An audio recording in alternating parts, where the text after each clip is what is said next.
Assalamualaikum warahmatullahi wabarakatuh.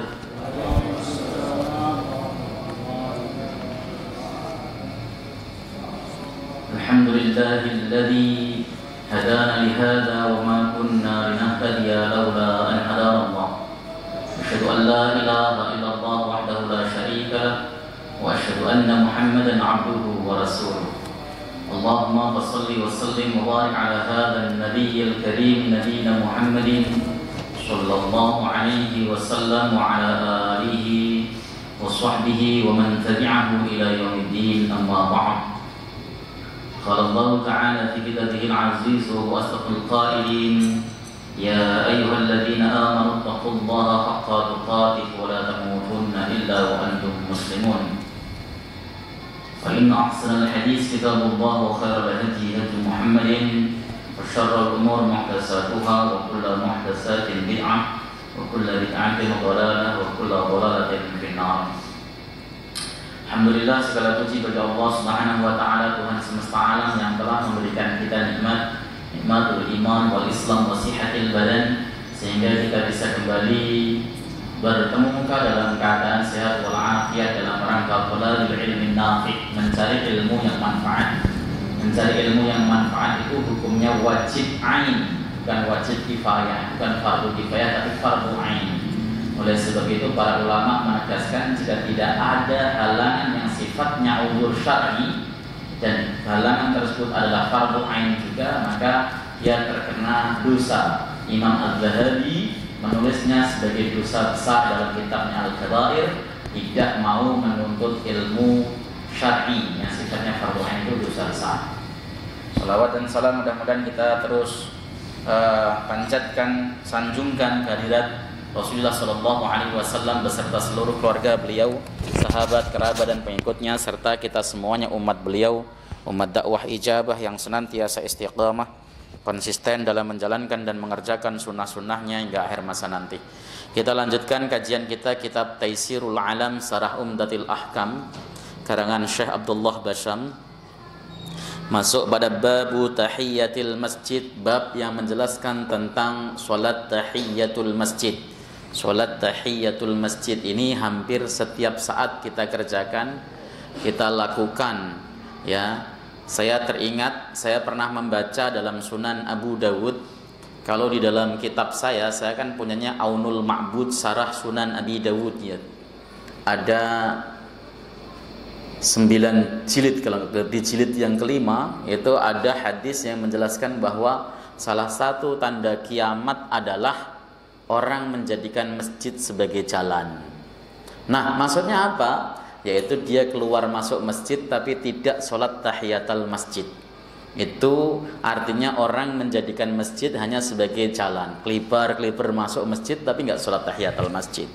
Itu sudah sering terjadi. Bahkan banyak orang yang misalnya mau ke masjid dari sono masuk pintu sini langsung keluar pintu sana, banyak sekali begitu kan. Itu tanda-tanda kiamat dan itu hukumnya dalam perspektif fikih makruh. Ya, tidak haram tapi makruh, tapi itu merupakan tanda kiamat. Artinya di akhir zaman nanti orang biasa masuk masjid itu tanpa sholat tahiyatul masjid. Dan kita sudah jumpai itu, bahkan mungkin kita salah satu orang yang mempraktekkannya. Nah, gitu. Makanya kita usahakan setiap masuk masjid itu sholat tahiyatul masjid, meskipun berulang kali masuknya. Iya, kalau kita masuk masjid langsung kemudian keluar lagi, masuk lagi dan sebagainya, tetap disunahkan sholat tahiyatul masjid. Seperti itu ya. Nah, kita akan bahas itu. Al-hadisus sabi' ba'dal mi'ah, hadis yang nomor 107. An Abi Qatadah Al-Haris bin Rib'i Al-Ansari radhiyallahu ta'ala anhu qala, dari Abu Qatadah Al-Haris bin Rib'i Al-Ansari, semoga Allah ridha kepada beliau, qala Rasulullah sallallahu alaihi wasallam, Rasulullah Muhammad sallallahu alaihi wasallam bersabda, idza dakhala ahadukum al-masjida fala yajlis hatta yusalli rak'atain. Siapapun atau tatkala salah satu di antara kalian masuk ke dalam masjid, jangan buru-buru duduk hingga melaksanakan sholat 2 rakaat. Kerjakan sholat ini, sholat ringan saja, nggak usah panjang-panjang. Sholat sunnah yang dikerjakan dalam seperti sholat tahiyatul masjid, sholat sunnah wudhu, itu kerjakannya dengan cara ringan saja. Ringan itu Baca suratnya tidak terlalu panjang dan tidak terlalu berlama-lama, rukuk sujudnya nggak terlalu berlama-lama, ringan saja. Nah, karena itu kita akan mengerjakan banyak sholat nanti, seperti sholat qobliyah, sholat ba'diyah, sholat wajibnya sendiri dan sebagainya itu ya. Maka ringan saja. Al-makna al-ijmali, makna globalnya, komprehensifnya. Dakhala Sulaik al-Ghatafani al-Masjid an-Nabawiyya yaumal Jum'ati wan Nabiyyu sallallahu alaihi wasallam yahtubu fajalasa. Sulaik al-Ghatafani itu masuk ke Masjid Nabawi di hari Jumat sementara Nabi sedang berkhutbah. Sulaik duduk. Hadis ini ada dalam Sahih Muslim. Jadi Sulaik al-Ghatafani ini datang, duduk. Tiba-tiba Rasulullah pas saat khutbah, beliau langsung masuk ke dalam masjid lalu duduk. Rasulullah pada saat khutbah langsung menegurnya, "As-salaita? Apakah kamu sudah sholat?" "La," kata si Sulaik, ya. Lalu kemudian Rasulullah mengatakan, "Sholli raka'ataini khafifatain." Laksanakan salat 2 rakaat yang ringan saja. Ini menunjukkan hadis ini sebenarnya pelajarannya banyak. Yang pertama, bahwa kita dianjurkan melaksanakan salat tahiyatul masjid apapun kondisinya. Misalnya ada azan, Allahu Akbar, masuk langsung salat tahiyatul masjid boleh enggak? Boleh sekali. Tanpa harus nunggu adzan, Ustaz. Tanpa harus nunggu adzan pun boleh. Nunggu adzan boleh, tanpa nunggu adzan boleh maksudnya. Misalnya contoh, saya nanti selesai adzan saya mau salat qobliyah masalahnya. Begitu masuk ada adzan langsung salat tahiyatul masjid boleh, boleh. Karena simaul adzan, mendengarkan adzan, ya itu hukumnya sunnah. Salat tahiyatul masjid juga sunnah, jadi opsional.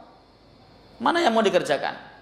Gitu ya. Jadi kalau kita biasanya kan dengerin adzan sampai selesai baru melaksanakan sholat sunnah. Tapi kalau kita punya planning, sholat sunnah yang saya kerjakan nanti kan sholat qobliyah yang sifatnya muakkadah. Takutnya kalau saya kerjakan sholat tahiyatul masjid juga nanti nggak keburu sholat sunnah qobliyah yang sifatnya sunnah muakkadah itu.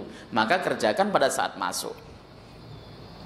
Tuh. Yang pertama, pada saat khutbah Jumat, khotib itu belum boleh menegur jamaah. Ya, boleh. Seperti itu terjadi Sulaik al-Ghatafani, atau jamaah boleh menginterupsi khotib aslinya. Di zaman Nabi Shallallahu alaihi wasallam pada saat beliau sedang berkhutbah hari Jumat, tiba-tiba orang Arabi angkat tangan, "Ya Rasulullah, doakan kami, negeri kami sedang mengalami, atau Madinah saat ini sedang mengalami kemarau panjang, ternak pada banyak yang mati ya Rasul." Rasulullah langsung mendoakan. Pada saat itu didoakan, belum selesai doa hujan sudah turun lebat dari langit. Itu menunjukkan bahwa khutbah itu bisa diinterupsi, jangan disakralkan. Sakral oke. Makanya kalau kita belajar fikih, ya, khutbah itu beda dengan ceramah. Kalau ceramah dia bebas. Ya, ceramah itu bebas, dia bisa deklamasi, tangannya bisa nunjuk-nunjuk, bisa ngepal-ngepal, ya bisa merdeka, boleh kalau ceramah. Ya, tapi kalau khutbah makruh, itu tangannya banyak gerak itu. Ya, makanya yang bagus kalau khutbah itu sunnahnya ya tangannya tetap diam. Dan khutbah itu tidak disarankan untuk noleh ke kanan terlalu begini, noleh ke kiri terlalu begini kayak orang saudara-saudara sekalian misalnya begitu. Tidak disarankan. Cukup ke depan, kalau noleh sementara saja. Itu adabnya, ada adabnya. Ya. Tetapi kalau dalam kondisi khusus ada makmum berisik misalnya di pojokan main handphone, Mas, jangan main handphone." Boleh. Boleh. Tidak membatalkan khutbah. Ya. Minum juga nggak batalin khutbah. Khotibnya tiba-tiba sereden kan, karena semangatnya, ceramahnya lagi semangat begitu kan, tiba-tiba kesedap. Apakah khotibnya boleh minum? Boleh sekali. Ya, kenapa ini perlu saya katakan? Karena ada orang protes sama saya sambil ngajakin saya makan. Habis selesai khutbah Jumat saya diajakin makan ke tempat sama dia. "Ustadz, kita makan yuk." "Siap." Ternyata mau nanya sesuatu. "Ustadz, kemarin ada khutib Jumat di sini. Dia di tengah khutbah dia minum, kan batal Ustaz. Khutbah itu menempati 2 rakaat dari sholat zuhur. Al-khutbatani maqamu rak'ataini minadz zuhur." Wah, gitu kan. 2 khutbah itu menempati kedudukan sholat 2 rakaat dari sholat zuhur. Jadi tidak boleh, kata dia. Saya jawab, "Boleh Pak Haji." "Loh, kok bisa boleh Ustaz?" "Iya. Maksudnya bukan menempati itu harus syarat-syarat sholat diterapkan di sholat khutbah. Kalau harus syarat sholat diterapkan di khutbah, maka khotib tidak boleh menghadap ke timur, harus menghadap ke barat. Karena kalau memenuhi kiblat batal khutbahnya." "Oh begitu Pak Ustadz." "Iya, boleh." Makan minum boleh. Minum boleh, kalau makan ya janganlah. Masa habis khutbah makan gorengan ya jangan. Kalau minum boleh, silahkan. Itu. Ya ada etikanya. Nah, begitu kan? Boleh. Itu dicontohkan Nabi SAW menegur jamaah, boleh. Sulaik al-Ghatafani ini karena apa? Ada ghordu syar'i, ada tujuan syariat. Rasul lagi khutbah, orang sahabatnya masuk, takutnya ini kalau duduk dia nggak dapat keutamaan. Ini namanya Nabi perhatian. Lalu kemudian dikatakan oleh Nabi, as-salaita, apakah kamu sudah sholat? Jawab, lah belum. Ya sudah sholat, sholli raka'ataini khafifataini. Ada juga yang menggunakan dasar dalil ini untuk diarahkan pada sholat sunnah qobliyah Jumat. Kenapa? Karena ada riwayat lain dalam Sunan Abu Dawud yang hadisnya juga dari Sulaik al-Ghatafani, tentang Sulaik al-Ghatafani, redaksinya begini. Pas Rasulullah khutbah, Sulaik datang, dia mau duduk, Rasulullah menegurnya, "As-salaita qabla an taji'a?" Apakah kamu sudah sholat sebelum kamu duduk? Sebelum kamu datang. Apakah kamu sudah sholat sebelum kamu datang? Qabla an taji'a, sebelum kamu datang. Itu maksudnya di rumah. Sholat apa yang dikerjakan di rumah? Pasti bukan sholat tahiyatul masjid, sebab sholat tahiyatul masjid harus dalam masjid. Kata qabla an taji'a itu sebelum Anda datang. Kalau sudah masuk waktu Jumat, berarti sholat yang dikerjakan harus qabliyah Jumat. Itu dalil para ulama. Sebagian ya, bukan semuanya. Sebagian ulama yang mengatakan sholat qabliyah Jumat itu sunnah. Ini ditolak oleh Abu Samah Al-Maqdisi, seorang ulama pakar hadis dari Damaskus, ya, gurunya Imam Nawawi. Beliau mengatakan kata qabla an taji'a itu sisipan. Kalau dalam ilmu hadis disebut idraj. Hadis mudraj yang ada sisipannya itu dhaif. Jadi tidak boleh dipakai, maka kembali kepada Sahih Muslim. Maknanya menurut para ulama itu sholat tahiyatul masjid, bukan sholat qobliyah Jumat. Makanya sampai hari ini pun sholat qobliyah Jumat itu polemik. Ya, banyak yang mengatakan itu bid'ah, tidak boleh dilakukan karena tidak wujud satupun hadis sahih yang menjelaskan tentang sholat qobliyah Jumat. Tapi dalam mazhab Syafi'i, sholat qobliyah Jumat itu sunnah. Alasannya ya karena sama dengan sholat duhur. Sholat duhur itu ada qobliyahnya, sholat Jum'ah juga ada qobliyahnya. Uniknya, ini sebagai wawasan, Imam Bukhari itu menulis bab dalam Sahih Bukhari, judulnya nih, Babu Sholati Ba'dal Jum'ati wa Qablaha. Bab yang menjelaskan tentang sholat ba'diyah Jumat dan qobliyah. Padahal di dalam Sahih Bukhari nggak ada satupun hadis tentang qobliyah Jumat. Tapi judulnya menjelaskan seakan-akan qobliyah Jumat itu sunnah. Makanya dari sini para ulama kemudian, sebagian ya nggak semuanya, berasumsi Imam Bukhari berpendapat sholat qobliyah Jumat itu sunnah, tapi hadisnya tidak sekuat hadis sholat ba'diyah Jumat. Ini yang kemudian diadopsi oleh madhab Syafi'i. Tetapi yang lain, madhab yang lain mengatakan enggak, karena tidak urut hadis. Hadis tentang datangnya Sulaik al-Ghatafani ke dalam masjid itu dipahami oleh seluruh ulama, semua ulama atau mayoritas ulama adalah hadis untuk sholat tahiyatul masjid. Bisa dipahami ya? Ternyata rumit untuk bisa menentukan dalil itu sunnah apa tidak, rumit. Ya karena apa? Cara pandang terhadap persoalannya bisa beda-beda. Makanya wise kalau saya, ya Anda mau sholat qobliyah Jumat ya silahkan, berarti Anda meyakininya itu ada dalilnya, dan dalil tentang Sulaik al-Ghatafani bisa dipegang karena ulama juga banyak yang menyodorkannya. Nah, kalau Anda tidak mau melaksanakannya ya tidak apa-apa, toh itu hanya sunnah saja. Ya, itu bagi saya bid'ah Ustaz, ya udah nggak apa-apa, nggak usah sholat. Ya, yang buruk itu adalah Anda kata-katain orang yang melaksanakan sholat sebagai penghuni neraka. Orang masih mau sholat itu baik kok, masa dikata-katain sebagai penghuni neraka. Ya, oke, baik. Itu hadis Sulaik al-Ghatafani. Summa ahbara Rasulullah sallallahu alaihi wasallam anna lil masjidi hurmatan wa taqdiran. Kemudian Rasul memberikan informasi kepada Sulaik al-Ghatafani, sesungguhnya masjid itu memiliki kehormatan dan memiliki kedudukan, kemuliaan. Masjid. Makanya kan ada namanya mungkarul masajid, kemungkaran-kemungkaran dalam masjid. Kalau nggak percaya, misalnya baca dalam kitab Ihya'i Ulumuddin karangan Al-Ghazali, itu ada bab, kalau nggak salah saya baca ya, mungkarul masajid, kemungkaran-kemungkaran yang ada dalam masjid. Lu kok bisa ada? Contoh, orang adzan itu bisa jadi mungkar. Orang adzan biasanya kalau hayya 'alas shalah, hayya 'alal falah kan nengok ya. Yang disunahkan tuh cuma nengok kepala, bukan nengok badan. Ya, hayya 'alas shalah. Itu nengok kanan, bukan nengok badan. Kalau antum gini, hayya 'alas shalah, hayya 'alal falah, itu mungkar masjidnya. Mungkar. Baca Quran salah. Pakai speaker PD bismillah di masjid, ya baca Quran salah. Itu mungkarul masajid. Ya, masjid dijadikan sebagai tempat untuk teriak-teriak yang tidak ada fungsinya.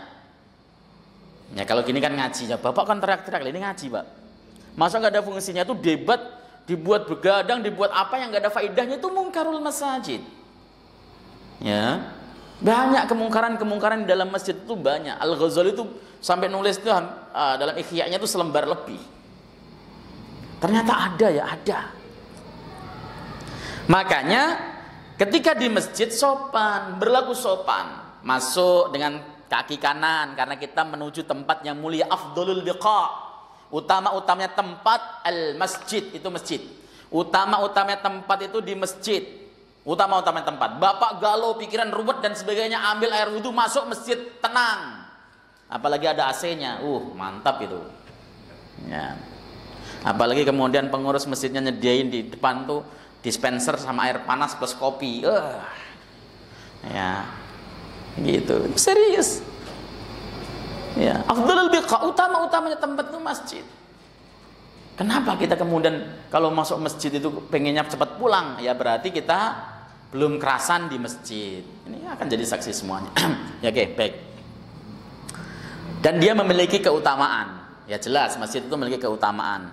Dari zaman dahulu kala. Ini kan masjid ini sudah jadi wakaf. Tanahnya ini wakaf. Sampai hari kiamat ini tetap akan jadi wakaf masjid. Tanahnya akan jadi masjid. Ya. Dan kita ketika sholat di sini dia akan menjadi saksi bahwa kita termasuk ahlul masjid. Begitu. Ya. Fa innalaha ala dakhiliha tahiyatan, sesungguhnya bagi masjid atas hak bagi masjid atas orang yang masuk ke dalamnya harus melakukan penghormatan. Jadi masjid itu memiliki hak, setiap orang masuk harus melakukan penghormatan. Semua masjid di muka bumi ini sholat penghormatannya adalah dengan sholat 2 rakaat kecuali Masjidil Haram. Masjidil Haram itu penghormatannya adalah tawaf. Kita masuk Masjidil Haram itu penghormatannya tawaf. Saat ini tawaf di Masjidil Haram kan sulit. Sulit, Pak. Kenapa kok sulit? Ya harus pakai pakaian ihram. Serba salah. Kita kalau pakai pakaian ihram sementara kita enggak ihram umroh, kita ngibul, nipu. Ya, hanya pengen kita sholat depan Ka'bah tapi nipu petugas. Bawah pakai kolor dan sebagainya, yang penting pakai kain putih diudeng-udengin, kemudian selesai masuk bebas lolos, kan rata-rata begitu. Ngibul enggak itu? Ngibul itu nipu.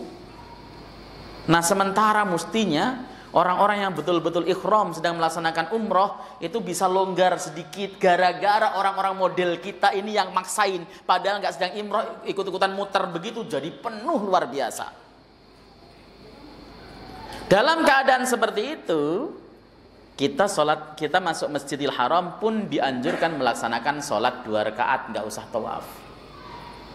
Tapi aslinya sholat penghormatan Masjidil Haram itu adalah tawaf, masuk tawaf begitu.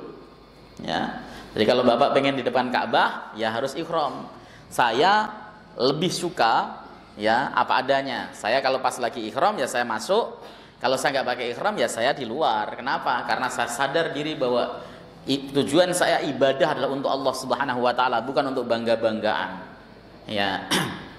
Untuk apa saya harus ngibul, harus nipu? Kalau hanya pengen saya pengen di depan Ka'bah, kan nipu. Kan yang itu namanya Ustadz, tujuan kita juga kan untuk nyembah Allah Subhanahu wa taala, tapi pemerintah itu punya aturan untuk kenyamanan bersama. Saya lebih suka untuk ya kalau pas lagi nggak melaksanakan umroh sedang ikhram ya pakai sarung biasa masuk ke dalam masjid, sholat di dalam masjidnya saja, tidak sampai kepada Ka'bahnya. Itu caranya.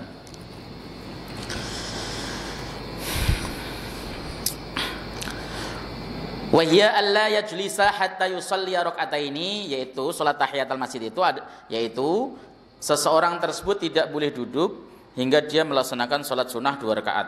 Enggak usah banyak-banyak, 2 rakaat saja. Walidha fa innahu lam yu'dzar, ya, wala hadzal ladzi jalasa li simai khutbatin nabi khutbatil jumu'ah min lisanihi sallallahu alaihi wasallam, ya, karena dia tidak ada uzur, enggak ada uzur. Termasuk mau alasan mendengarkan khutbah nabi pun tidak dianggap uzur. Padahal itu khutbah Nabi, apalagi khutbah saya, ya tetap wajib untuk melaksanakan wajib sunnah melaksanakan sholat tahiyatul masjid. Di mana kita bisa melaksanakan sholat tahiyatul masjid? Di bangunan masjid. Serambi itu termasuk dalam bagian masjid, maka orang iktikaf di serambi itu sah. Orang sholat tahiyatul masjid di serambi itu sah. Ya, termasuk bagian daripada masjid. Serambi itu apa ya? Tempat yang satu atap dengan masjid, itu namanya serambi. Teras ya kalau kita namanya ya sekarang ya. Ikhtilaful ulama, perbedaan atau perbedaan para ulama. Ikhtilafal ulama fi jawazi fi'lis salawati dhawatil asbab ka tahiyatil masjidi aw salatil kusufi awil janazati wal janazati wa qada'il faitati fi awqatin nahi. Ya. Fadhahabat al-Hanafiyyatu wa Malikiyyatu wa Hanabilatu ilal man'i min dalika li ahaditsin nahi. Oke, baik. Para ulama berbeda pendapat tentang bolehnya mengerjakan solat-solat yang memiliki sebab. Solat sunnah itu, Pak, ada yang laisa laha sabab dan ada yang laha sabab. Solat sunnah itu ada yang tidak ada sebabnya apa-apa. Yang penting saya mengerjakan solat sunnah, itu namanya solat yang laisa laha sabab. Solat sunnah mutlak contohnya. Tiba-tiba nggak masuk masjid, misalnya kita di rumah pengen melaksanakan solat Allahu Akbar, boleh nggak? Boleh sekali, sah. Namanya solat sunnah mutlak, itu solat yang laisa laha sabab. Tapi ada juga solat yang laha sabab, memiliki sabab. Sabab itu ada 2, sabab yang mutaqaddim, yang mendahului, atau sabab yang mutaakhir.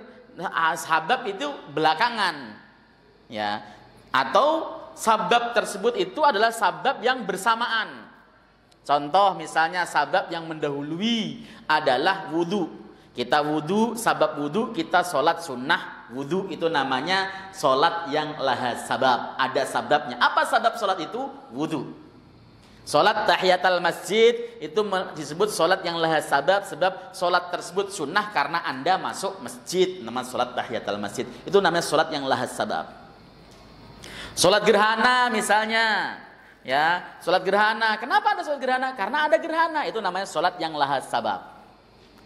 Ada yang sababnya itu mutaakhir, sababnya tersebut belakangan, seperti sholat istikharah. Sholat istikharah itu ada sebabnya, tapi sebabnya itu belakangan, ntar, karena pilihannya belum ada. Dia baru mau melaksanakan, minta pilihan sama Allah Subhanahu wa Ta'ala. Nah, di dalam kaitannya dengan sholat yang memiliki sabab seperti sholat tahiyatul masjid, sholat gerhana, kemudian sholat janazah, kemudian sholat qadha dan sebagainya, maka 3 madhab mengatakan tidak boleh dilakukan di waktu-waktu terlarang. Ba'da asar misalnya, Bapak masuk masjid sholat tahiyatul masjid, versi Hanafi, Maliki dan sebagian riwayat Hambali tidak boleh dikerjakan, ya, karena waktu nahi. Tapi kalau menurut pendapat Imam Asy-Syafi'i atau madhab Syafi'i dan sebagian riwayat dari Al-Imam Ahmad bin Hambal, boleh dilakukan. Kenapa? Karena ada hadis-hadis yang menjelaskan secara itu dengan khusus. Nanti akan saya jelaskan. Termasuk yang menyetujui pendapat ini adalah Syekhul Islam Ibnu Taimiyah. Jadi madhab Syafi'i, kalau Anda baca di dalam kitab-kitab Syafi'iyah seperti I'anatul Thalibin, Fathul Mu'in dan sebagainya, itu dikatakan bahwa sholat yang laha sabab, memiliki sabab, itu boleh dikerjakan di waktu-waktu yang haram dilakukan, seperti habis sholat subuh, habis asar, pas matahari berada di atas kepala, pas matahari mau tenggelam karena mau maghrib. Itu semua versinya Syafi'i, kalau sholatnya ada sebab silahkan. Sholat jenazah boleh, sholat jenazah ba'da asar boleh, sholat jenazah ba'da subuh boleh. karena dia memiliki sabab. Tapi kalau versinya Abu Hanifah, Abu Les As-Samarqandi di dalam kitabnya Tanbihul Ghafilin, beliau mengatakan kalau kita mau melaksanakan sholat tahiyatul masjid pas matahari di atas kepala, maka jangan kerjakan dulu sampai matahari bergeser. Kenapa? Perspektif pendapat madhab Hanafi memang tidak boleh mengerjakan sholat di waktu yang dilarang pas matahari di atas kepala. Itu panen. Dan itu biasa. Kenapa? Karena warid hadis yang sampai kepada kita itu beragam, Pak. Saya tuh berkali-kali menegaskan, kenapa sih para imam berbeda? Saya kan pusing, Pak. Ya karena hadis yang sampai kepada mereka itu beragam, banyak sekali.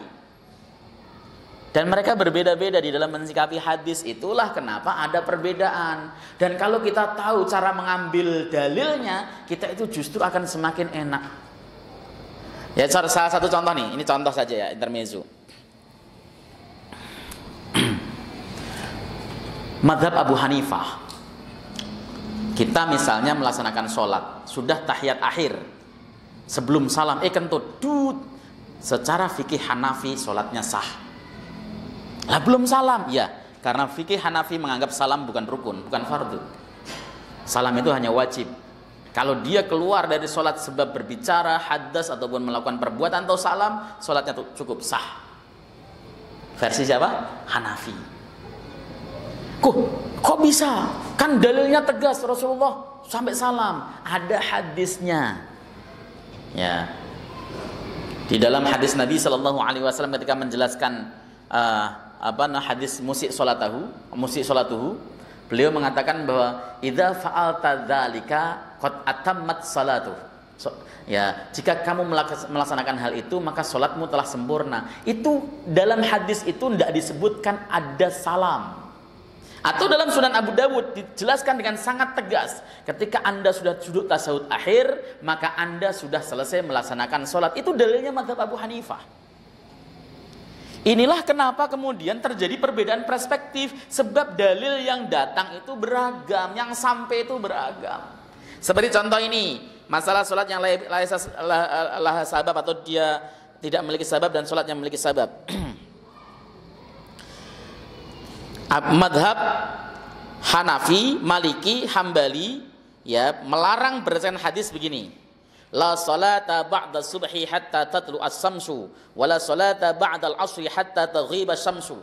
Tidak boleh salat setelah subuh sehingga matahari terbit. Tidak boleh melaksanakan sholat setelah asar sehingga matahari tenggelam. Itu diambil umum. Ini kan umum, sholat apa saja. Nggak disebutkan sabab-sababan tadi. Berarti kalau begitu semua sholat yang dikerjakan setelah sholat asar dan sholat subuh itu tidak boleh dilakukan. Itu pendapat mereka. Clear dong mestinya. Mestinya clear. Dalilnya begitu jelas misalnya. Tapi wa dhahabal imamu Syafi'i wa ta'ifatun minal ulama ila jawazi dzalika bila karahiyah wa huwa riwayatun anil imami Ahmad ihdaraha Syekhul Islam Ibnu Taimiyah mustadlina bihadzal hadis alladhi ma'ana wa amthalihi ka hadisin man nama an witrihi aw nasiyahu falyusallih idza dzakarah. Nah, Imam Syafi'i dan ulama-ulama lain seperti Syekhul Islam Ibnu Taimiyah menggunakan dasar hadis tadi. Hadis yang di atas tadi yang saya bacakan. Idza dakhala ahadukum al-masjida fala yajlis hatta yusalli rak'atain. Tatkala Anda masuk dalam masjid, jangan duduk ya sehingga Anda melaksanakan sholat 2 rakaat. Ini menunjukkan bahwa ini tidak dibatasi waktu, begitu pun Anda kapanpun masuk masjid laksanakan sholat 2 rakaat. Lah ini jelas juga. Nggak dibatasi mana haram, mana yang tidak boleh. Tapi memang boleh dikerjakan kapan saja. Yang seperti inilah lalu timbul perbedaan pendapat. Kok bisa? Tergantung ulamanya bagaimana memandang kualitas hadis yang disodorkan. Kalau memang dua-duanya sahih, maka seperti pendapat Imam Syafi'i, beliau mengatakan dua-duanya sahih. Apa yang dilakukan? Oh, yang tidak boleh itu, yang dilarang itu sholat yang tidak memiliki sebab. Itu tidak boleh dilakukan. Tapi kalau sholat yang memiliki sebab seperti sholat tahiyatul masjid, bebas, ada hadisnya kok. Atau sholat qadha, man nama an witrihi aw nasiyahu falyusallihi idza dzakarah. Siapapun orang yang tidur meninggalkan witirnya atau lupa dia akan witirnya, maka hendaklah ia sholat ketika dia ingat. Ya kapanpun, gak dibatasi waktu. Ini sholat qadha faitah namanya. Qadha sholat sunnah boleh, dan Rasulullah mengerjakan sholat qobliyah zuhur di waktu setelah sholat asar. Itu hadis Sahih Bukhari. Nabi SAW pernah mengerjakan sholat sunnah 2 rakaat ba'da asar. Ditanya oleh istrinya, beliau mengatakan ini adalah sholat qadha qobliyah zuhur yang kelewat. Boleh. Oh, kalau begitu sholat yang ada sababnya boleh. Itulah cara memahami hadis. Dan para ulama itu memiliki kriteria yang berbeda-beda. Sabab kriteria yang berbeda inilah muncul perbedaan pendapat di kalangan kita, dan itu biasa sekali. Jangan kemudian antum kangkangi kebenaran seakan-akan kebenaran ada berada di pihak antum. Tidak. Kenapa? Karena bisa jadi hadisnya tersebut itu dipandang beda oleh semua ulama. Contoh nih Pak, contoh. Saya minum dulu, Masya Allah, tenggorokan saya kok sakit ya.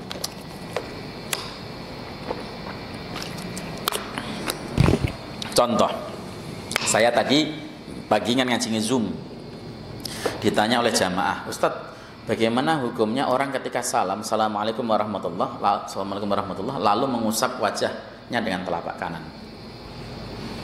Saya jawab, kalau ditanya apakah itu ada hadisnya, ada hadisnya. Ditulis oleh Imam Nawawi dalam Adhkar An-Nawawi. Beliau mengutip dari Al-Imam Ibnu Sunni dalam A'malul Yaum wal Lailah. Nabi SAW ketika salam, beliau kemudian mengusapkan telapak tangannya di wajah, di jidat jabah ya, di jabahnya, bukan wajah, jabah itu jidat, gitu. Tapi kualitas hadis ini yang kemudian diperbincangkan. Menurut Ibnu Hajar, hadis ini dhaif, bahkan sampai derajat syadz. Sehingga hadis dhaif itu tidak bisa dipakai untuk dalil apapun. Kalau kemudian hal ini dipandang oleh atau berada di dalam genggaman ulama yang menolak hadis dhaif secara mutlak, ya mengusap jidat setelah salam bid'ah. Karena apa? Hadisnya dhaif.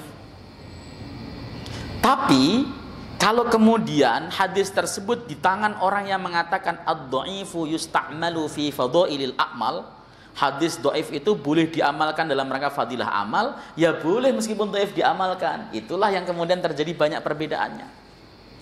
Ya, saya sendiri nggak mengamalkan karena saya tahu kualitas hadisnya. Tetapi ketika ada saudara saya mengamalkan, ya saya biasanya ajak ngobrol. Tapi kalau beliau mengatakan ya ini adalah amalan yang dibolehkan oleh Imam Nawawi, ya silahkan saja. Karena apa? Karena ada hadisnya. Jangan kok mulai itu tidak ada hadisnya. Ada hadisnya. Hadisnya ada, ya. Wujud hadisnya, cuman kualitasnya diperbincangkan para ulama. Karena diperbincangkan inilah maka kemudian jadi ikhtilaf di kalangan para ulama. Yang terjadi itu saat ini itu seperti itu. Nah, kita terlalu buru-buru menghukumi sesuatu, tidak ada hadisnya. Boleh kita tidak menjalankan, sangat boleh sekali sesuai dengan keyakinan kita. Hanya saja kita harus bersifat tasammuh, bersikap tasammuh terhadap yang berbeda. Yang penting dia memiliki hujah yang nyata.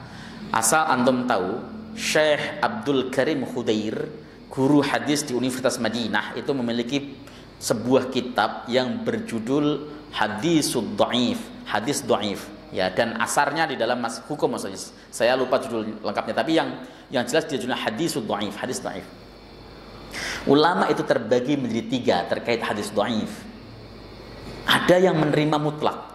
Kelompok yang menerima hadis dhaif secara mutlak itu Imam Ahmad bin Hanbal. Ada yang menolak mutlak, itu Imam Muslim bin Hajjaj. Di dalamnya termasuk Syekh Nasiruddin Al-Albani. Ada yang menerima hanya untuk fadilah amal, tidak untuk dalil hukum. Itu mayoritas. Imam Bukhari, kemudian Imam Nawawi, Ibnu Hajar Al-Asqalani, Al-Imam Al-Baihaqi dan sebagainya. Karena memang sudah ada 3 ulama yang kemudian memiliki metode yang berbeda. Inilah lalu muncul hal-hal yang berbeda di hadapan kita. Karena apa? Karena cara pandangnya berbeda. Ketika cara pandangnya berbeda, kesimpulannya pasti berbeda. Itu. Makanya ikhtilaf di dalam fikih hadis begini banyak, Pak. Kok bisa beda ya? Ya bisa. Karena cara pandang terhadap hadis berbeda. Gitu ya. Supaya apa? Supaya kita tetap teguh terhadap apa yang kita yakini, yang kita amalkan, namun kita tasamuh terhadap apa yang dilakukan oleh orang lain. Isya jam berapa, Pak? Jam 7 lewat 7. Baik, saya baca ma yukhad minal hadis. Apa yang bisa diambil dari hadis ini? Yang pertama, masru'iyatu tahiyatil masjid lidakhilihi. Disyariatkan tahiyatul masjid bagi orang yang masuk dalam masjid. Wa dhahaba ila wujubiha adh-dhahiriyatu. Bahkan ulama adh-dhahiri itu mengatakan wajib salat tahiyat. Ulama adh-dhahiri itu madhab Dawud adh-dhahiri. Ulama yang literal sekali terhadap nas. Literal. Terus nggak ada takwil, nggak ada tafsir, pokoknya nasnya begitu laksanakan. Itu dzahiri. Apakah ulama dzahiri termasuk ahlus sunnah, Ustaz? Iya. Ulama dzahiri itu termasuk ahlus sunnah wal jamaah. Di dalamnya ada imam yang besar dan agung yang sangat kita kenal, namanya Al-Imam Ibnu Hazm yang memiliki kitab Al-Muhalla. Itu adalah ulama dzahiri, ulama yang literal sekali. Kemudian dia mengatakan wajib li dzahiri hadil hadis, berdasarkan dzahirnya hadis. Ini kan perintah, berarti wajib, kata Az-Zahiri. Wal jumhuru dhahabu ila istihbabiha, sementara mayoritas memandang salat tahiyatul masjid itu sunnah. Yang nomor 2, annaha masyru'atun li dakhilil masjid fi kulli waqtin. Sesungguhnya salat tahiyatul masjid itu disyariatkan bagi orang yang masuk masjid kapan saja.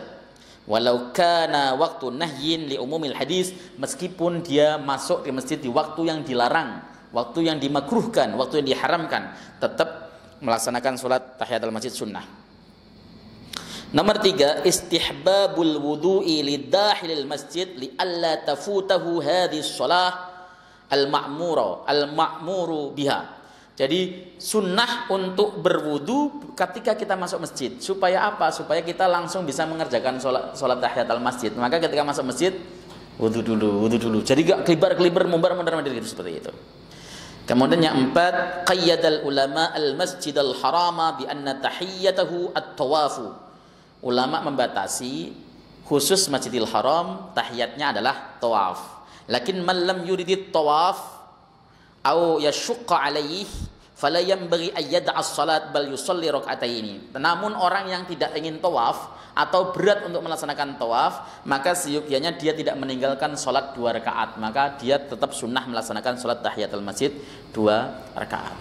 Itu saja, mudah-mudahan manfaat. Ada yang ditanyakan?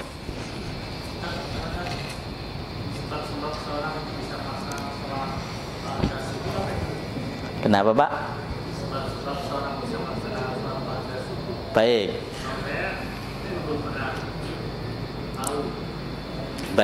Tadi dijelaskan ba'da subuh itu termasuk waktu yang dilarang mengerjakan sholat. Clear ya? Tapi ada namanya sholat yang laha sabab. Ada sabab. Apa sebabnya? Yang pertama, dia kesiangan masuk ke dalam masjid sudah sholat subuh. Masbuk berarti rutinitas dia untuk mengerjakan sholat qabliyah subuh kelewat kan? Boleh nggak dikerjakan setelah sholat subuh? Boleh. Habis sholat subuh ngerjain sholat qabliyah subuh boleh. Itu disebut sholat qadha, mengerjakan qadha sholat sunnah. Yang kedua, tadi sholat tahiyatul masjid, habis di sholat subuh zikir, tiba-tiba ada kentut, aduh keluar lagi, akhirnya kamar mandi wudu, masuk ke dalam masjid, sholat Allahu Akbar, sholat sunnah wudu boleh, sholat tahiyatul masjid juga boleh.